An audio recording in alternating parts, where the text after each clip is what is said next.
Now we're going to turn to how you can change fortunes and competitiveness by unleashing the power of people.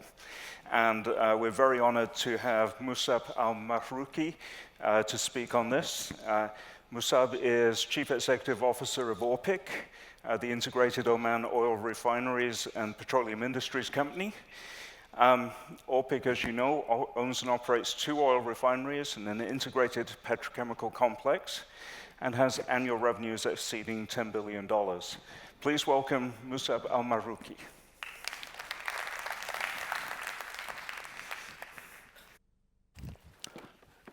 Thank you, John.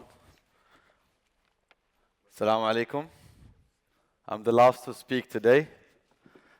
First of all, I'd like to thank Dr. Abdul Wahab for inviting me to speak today. The background that at the board of GPCA, we always wanted to set a successful annual forum and allow people to learn some of the stories of the local industries here in the GCC. Hence, Dr. Abdul Wahab asked for volunteers in the board of GPCA, and it was Mutlaq and I who volunteered to speak today about some of the stories that we went through in our organization of change in general, and how did change go through overall. You know, some of my team are around here, and after hearing Mutlaq's story, they all think it could have been worse for ORPIC. But I'm glad to say that we learn a lot from these stories. There's not only one way of doing things. There are more than one way of succeeding in general. And this afternoon, I'd like to talk to you about people engineering. It's not technology. It's not how you make new strategies in a changing market. I'm not talking about how you maximize your margins or how do you cut your costs. But I'm going to tell you about the story of ORPIC. And I hope I'm telling it from a point of view of sharing our story. I'm not necessarily trying to teach you how to do it, because I believe every setup would require different approach. So the outline of today's discussion, I'd like to give you a bit of background, who we are, and then talk about why did we decide to integrate. Then talk a little bit about the theory, which I'm very fond of, 4 Ps, and I'll explain more about that, and some enablers which helped us succeed. So the background is that we had 4 plants in Oman in 2010. These 4 plants were owned more or less by the same shareholder. Maybe through different structures of shareholding. But there were 4 companies in 2008. In 2008, there was a merger of the 2 refineries. And then in 2010, we had 3 companies, 1 managing 2 refineries, 1 managing the aromatics plant, and 1 managing a polypropylene plant. We had 3 companies with 3 board of directors, 3 CEOs, 3 P&L accountability. This is the background. Then in March 2010, the shareholder, the common shareholder of these companies, and the shareholding structure was complex too. The shareholders were Oman Oil Company, which I worked for, and was the government of Oman directly as well. But we at Oman Oil Company thought, actually I was then the chief investment officer, and we drew a simple matrix. Horizontal was the level of influence we have, and vertical was the level of unleashed potential is there. And the 3 companies scored at the top right. So we said we needed to do something about these companies, restructure. Then we went in a PMO setup, similar to what my colleagues explained early on today, Mutlaq and Mr. Ferrari, and try to engage with people and ask them this question. Engage with the CEOs, we were allowed to engage with the people of the companies. And we held over 2.5, 3 months, 88 workshops involving more than 700 people. And asked them a very simple, like I remember the workshops, they had a big whiteboard on the wall. It said past, present, and future. Just the 3 words, and everything else was blank. And we asked people to just write on the wall what did they think was good about the past, what they wanted to change, similar about the present, and how they wanted the future to be. We thought this was very powerful. And then we tried to answer the question why we integrate. After collecting all of these ideas from people, the plants actually have streams going into each other. The refinery in Muscat feeds the refinery in Suhar with long residue to be cracked further. The refinery in Suhar gives feedstock to the aromatics plant, partially 30% of the feedstock, 70% is imported. And the polypropylene plant receives its entire feedstock from the refinery. So why integrate?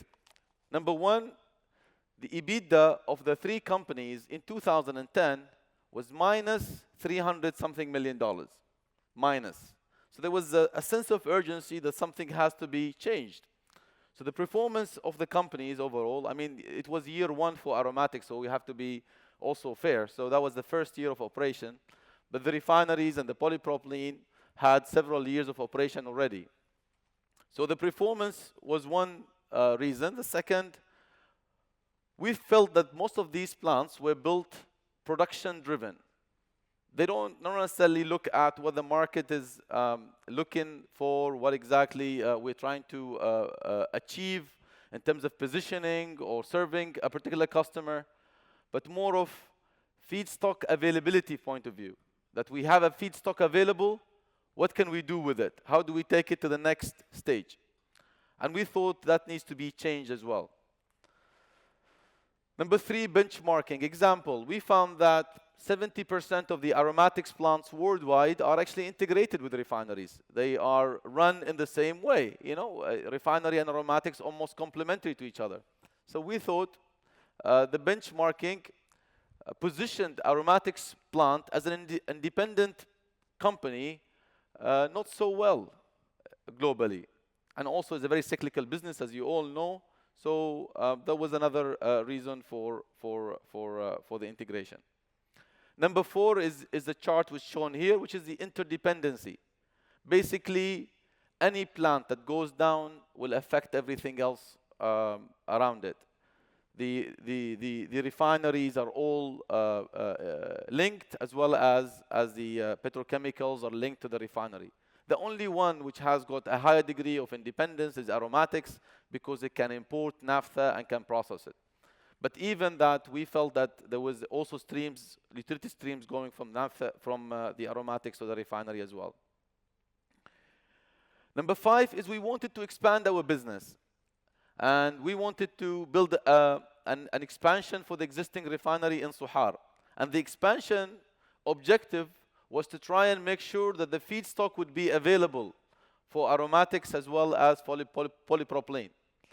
But we said, how can we expand if the objective is not consolidated, if the vision is not clear? And each and every company wanted to maximize value from each other instead of maximize value from the rest of the world. And hence we thought, before we go ahead and expand, we needed to change. So basically, the 4 P's that I'd like to talk to you about is aligned purpose. We have to very early in the process to define the purpose. Why do we want to change anything? Second is aligned power structure, and refers to the accountabilities and decision-making process.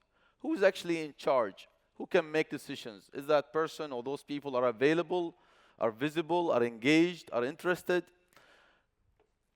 Third is capable and motivated people to drive change, and this could be from the management, the PMO, staff, and also other stakeholders. And finally, the high-value projects. The high-value projects here, I mean all the initiatives that we will talk about that drive integration in general. So we named the program Apple at the time. And why Apple in particular? There was no. We just wanted to find an acronym for the program, and very early in the process, we we named it Apple. Then afterward, we tried to find what exactly Apple stand for. Then we said asset, people, performance, leadership, and expansion. And, we started printing Apple on the T-shirts and trying to explain what Apple means. And, we went around and we said to people, what exactly will make you wake up in the morning? And people talk about their pride in building a company that they can be proud of. Because, for us, it's a national refining and petrochemical business in Oman. This is the only company in this business. And we thought, this will probably work then. Let's make our vision. We are building a company that the country can be proud of. And everybody felt great about the vision.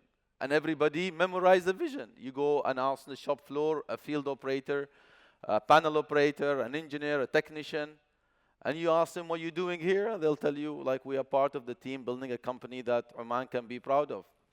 So then we start defining further what exactly the short-term and long-term objectives we want in the company.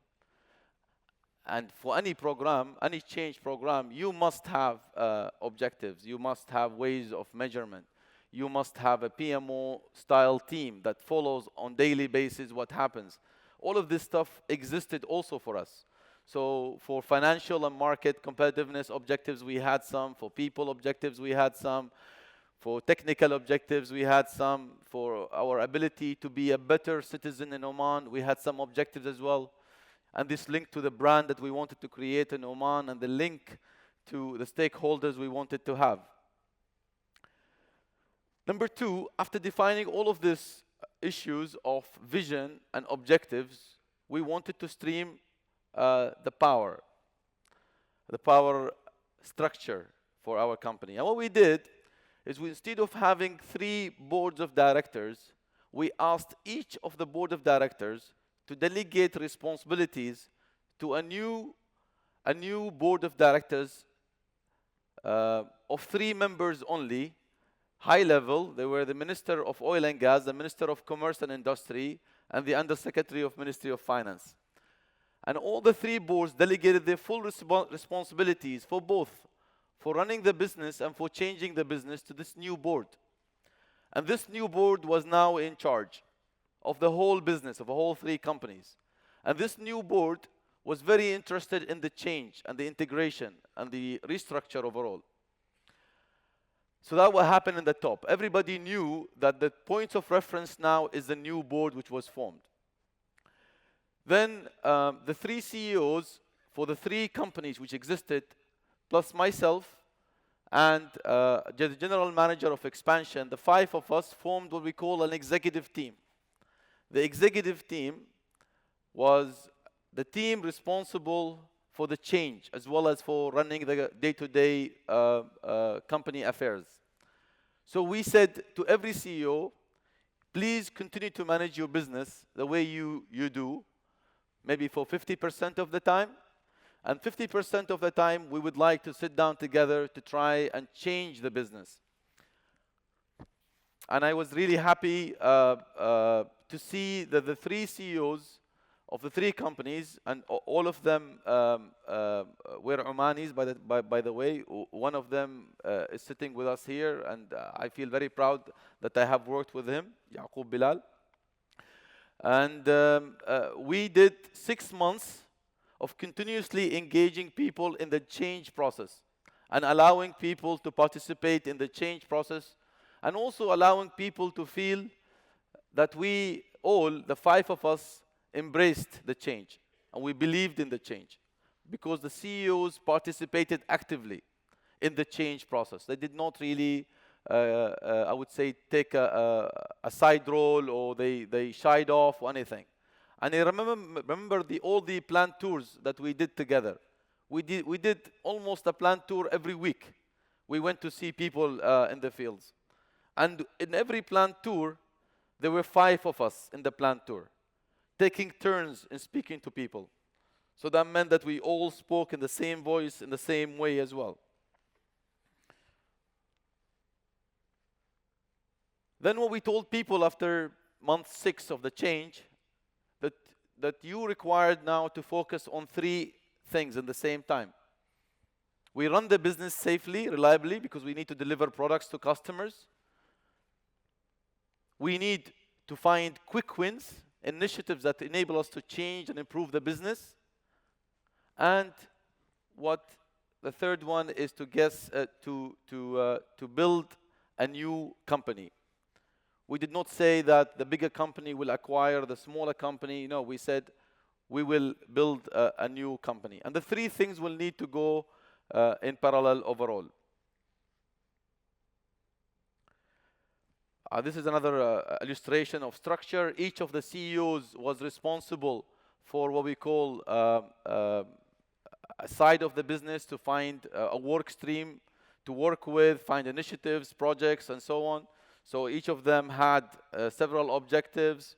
There were detailed plans like this laying around, so every CEO actually was active in the change process. And then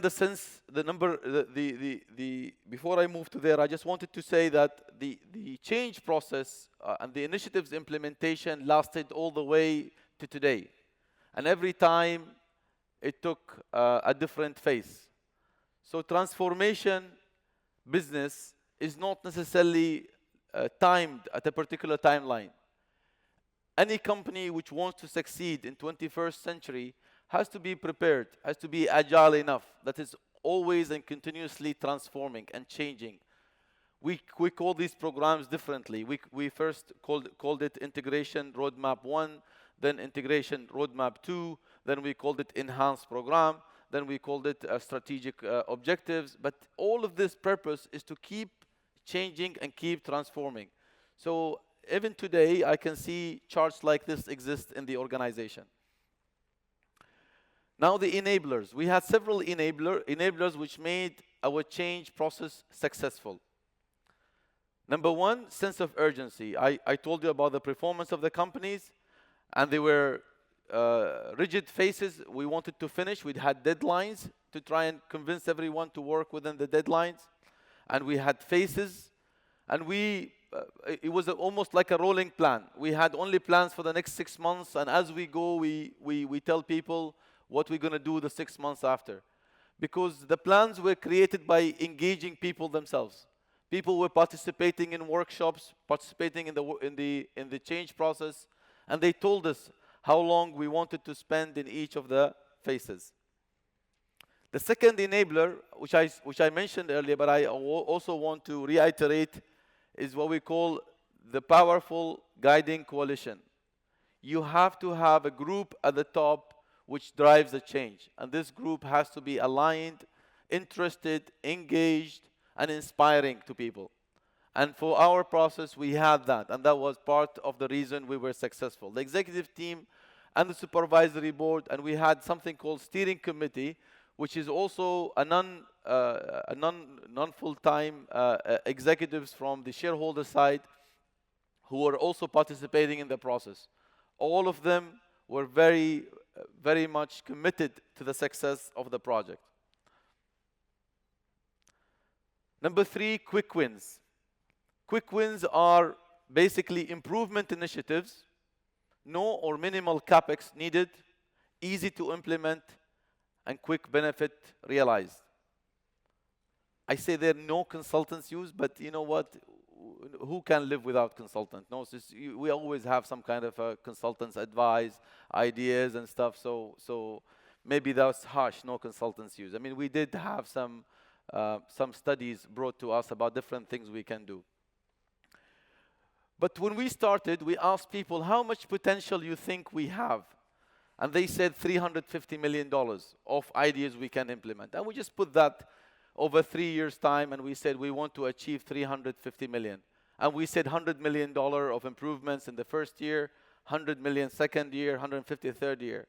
No science or anything. It was just a guesswork, and it was good enough, and we moved on. By end of 2015, we had 111 quick wins over 56 months. Over 1,201 employees generated and implemented quick wins of an organization today of 2,600 people overall. These quick wins basically where simple things, simple changes are done by people, not originated by PMO or anything, but were inspired and driven by people and implemented by people. And then we make an announcement. The only credit we give to people is the announcement at the end of the quick win, that the quick win was implemented and it was successful. And these are the benefits we have generated. So these are examples of quick wins. Because of time, I will leave them in the slides, which we will get later on. And the final enabler was the creation of a new company. We think creating a new company enabled the process to be successful. Because we told people this is a new page, a new start, a new era, we called it. It allows people to bring forward these things that they liked about the past. It also allows people to learn from the past in terms of what the barriers, what the mistakes they made, and try to avoid making them again.